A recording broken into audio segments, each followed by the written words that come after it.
now she's wise, right? She knows not to touch her hands to the mat. All right, she knows she's gotten Kimura too many times, right? So this is what we're gonna do now. As I break her posture, she's wise. So now she's just pushing on my hips right here. All right, so now I'm gonna take advantage of this, okay? As she goes to push on my hips, since I have her posture broken, I can be a little bit more flexible of what I'm doing with my legs, okay? So as I break her posture right here, I'm going to take one hand, I'm still gonna grab her wrist, but instead of covering her wristwatch with my thumb on the inside, I'm gonna cover her wristwatch with my thumb on the outside like this, all right? And so she's pushing on my body right here, I'll push her arm in. The further down I push her arm, the better. Now what I'm trying to do is I'm trying to get over this right here for a triangle lockup, okay? So a triangle, as we talked about a little bit in the intercourse, is one arm is out of the circuit, one arm is in.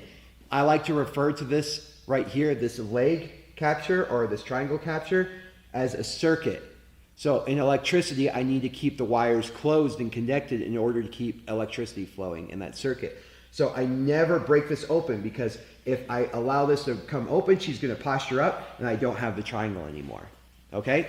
So I'm gonna break her posture, boom. I'm gonna push her wrist in right here, and now I'm gonna just step over. And now, in this one, since I already have her posture broken, it doesn't need to be like a big break and like a big capture. What I often like to do is I just lock this over right here, and then I have this coming in to lock in right here, okay? Now, let's talk about that a little bit more. My thigh, and we talk about there's two hoses. Here, let's just cover that real quick. There's two hoses, right? Bringing oxygen to the brain is what I say to the kids. But we have these two arteries that are bringing oxygenated blood to the brain. And so all I have to do is compress these shut or pinch them shut or push them shut. And we're going to talk about the difference between each one of those. And as I push in there, see, she starts to go to sleep. And even a small application like that is really hurtful or really painful for her, right? And I just did that with my fingers. Okay, sorry, you okay? I'm fine. Sorry, I'm mean. But what I'm trying to do is I'm trying to get my leg in the triangle over this artery. I'm trying to shove her shoulder into this artery.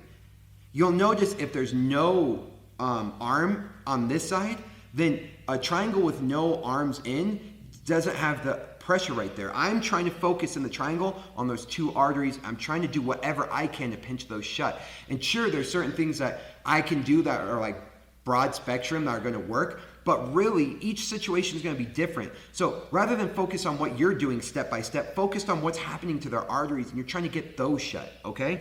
We want to focus on the concepts. We're not focused on necessarily the exact movements. So I get right here, I break her down, I grab her wrist, I shove it down as much as I can, and now watch, I'm trying to get my thigh right on that artery and my calf over her head. Boom. So my calf right here is going to start help breaking posture. So once she realizes she's in trouble, she's going to try and posture up, and this is no good. And whether I'm closing the circuit with my hand or closing it with my feet, now the likelihood of her being able to posture is a lot lower, especially if I'm continuously using my hands to break that posture. Okay, so my thigh is on one artery or one hose, my calf's breaking her posture. Now, notice, let's say I don't have the arm in.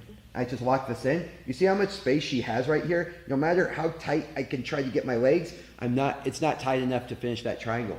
However, if I have an arm in here, my thigh is on this hose right here and her shoulder's on this hose. So as I pinch the shut, I get the submission because I'm closing that off, okay? So, triangle, one arm in, one arm out. So I'm going to come up in here, I'm going to break the posture, I'm going to shove her wrist in, boom, lock this in. And you notice I'm automatically right here. Sometimes you'll be automatically right here. You're going to have to find which one's best for you. I just need to close the circuit, make sure she can't posture, and make sure that she can't break away from the circuit. I'm going to lock this in. Now, you'll see a lot of people, they're really worried about shifting this across to make sure that's there. I don't really think that's necessary because what I've started to discover is that I can just bring her head to the choke. So once I get right here, even if it's like a loose triangle right here, all right, I can grab the back of the head and just pull her head towards her shoulder to get the tap. And I'm a lot stronger that way. All right, I used to show this where I'm like, get the arm across, I grab this, I move across to get the better angle, and then now I can get the finish, okay? But I've cut out a lot of those steps just by grabbing the back of the head and pulling her head into the choke. So I create the choke, the foundation of the choke, and I kind of pull to the left here because my thigh's already on her neck, so I kind of pull to the left, and I get that finish. It's very uncomfortable for her, okay? So we have the Kimura, and now we have the triangle. Let me do it one more time. Okay. So break the posture, push her wrists down, down, down, walk right there. I just got to get over this. If her arm is too far in here like this, I'm never going to get it. The whole idea is to get this arm completely out of the picture and get my thigh on her neck and then lock this in.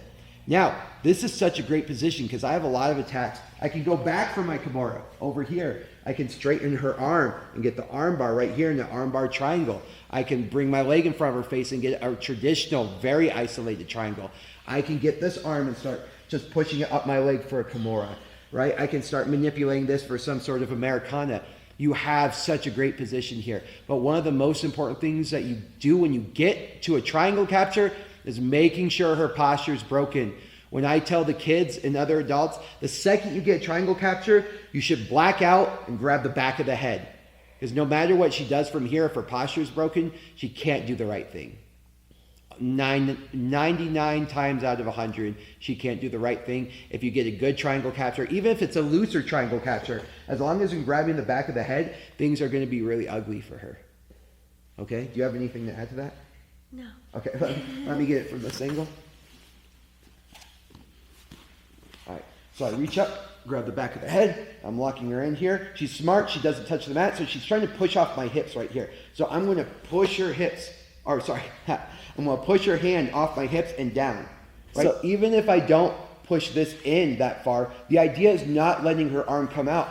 As I move this leg up over her arm, as I move my leg up over her arm, right, I'm pushing this down in here so that way she can't stop this from happening, if that makes sense.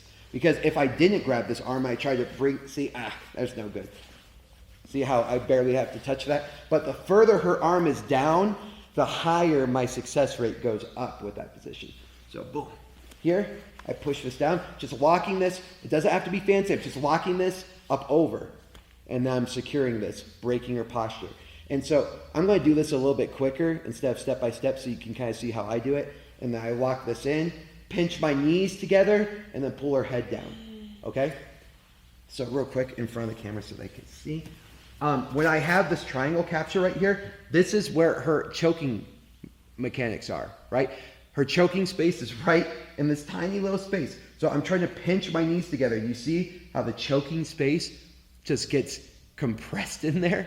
It's horrible. And then in addition to that, I'm pulling her head into the choke. So I pinch my knees together, choke. I'm not doing like ballerina toes. We hardly ever do ballerina toes. I'm actually flexing my feet like this. One, to create a good little hook where my knee pit goes. And then this is, I'm flexing my toes up towards the ceiling to engage all my compression muscles. Right, my hamstring and my glutes and my calf.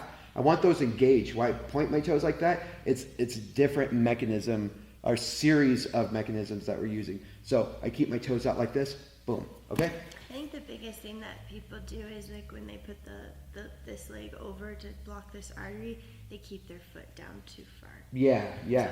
So that's a good point. So I'm going into a lot of details. So that way you have it all in one place. But remember, we'll talk about this here in a little bit. It's like just getting through it. If you get through it, you're doing good, okay? These are a lot of details. It's online, so that way you can come back and review them. So I come up here, boom. I'm pushing her head down. I grab her hand, I push it, and I just lock it in right here, and I start to close this circuit, okay? Boom, if I need to readjust, right? If it's too low like this, I'm going to pull this up to readjust. And sometimes I push on the hip to move this over. I like to have my foot as close to over the shoulder as possible. And then as I pinch my knees together, and I pull the back of the head, raise my hips, very easy submission. Okay. Now, a little bit how I would do it.